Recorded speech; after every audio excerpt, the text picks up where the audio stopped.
মনোনয়নপত্র জমা দিতে ঠাকুরগাঁওয়ে এখন মির্জা ফখরুল ইসলাম আলমগীর। রবিবার এলাকার আলেম ওলামাদের সাথে মতবিনিময় সভায় অংশ নেন তিনি। দেশের শান্তি ও স্থিতিশীলতা নিশ্চিতে নানা মতামত তুলে ধরেন আলেম ওলামারা।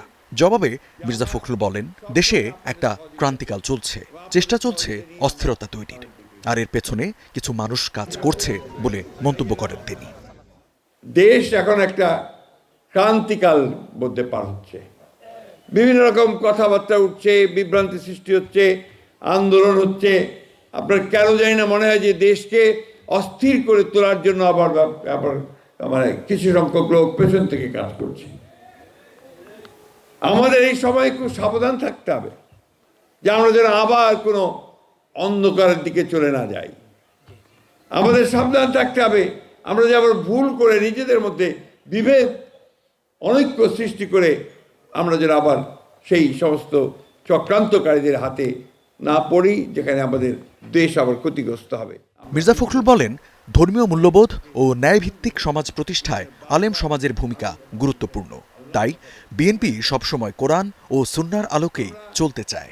কমিটেড, আমরা অঙ্গীকারবদ্ধ যে এই দেশে আমরা কোরআন ও সুন্নাহর বাইরে কোনো আইন আমরা করতে দেব না। এটা আমাদের কমিটমেন্ট। এই কমিটমেন্ট আমরা সবসময় করে এসেছি। আমি যখন আপনার চরমনায়ের পীর সাহেবের সঙ্গে বসেছিলাম, আপনাদের হয়তো অনেকের মনে থাকতে পারে, সেখানে যে 10টা বিষয় আমরা একমত হই, তার মধ্যে এই একটা বিষয় ছিল। মতবিনিময়ে উঠে আসে ঠাকুরগাঁও বিমানবন্দর ইস্যু।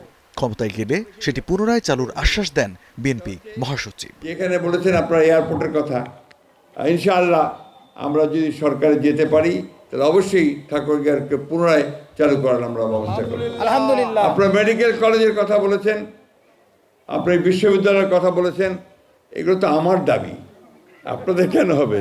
এই দাবি তো আমার, এবং এগুলোকে প্রতিষ্ঠা করার জন্য আমরা সারা জীবন কাজ করে এসেছি ভাই।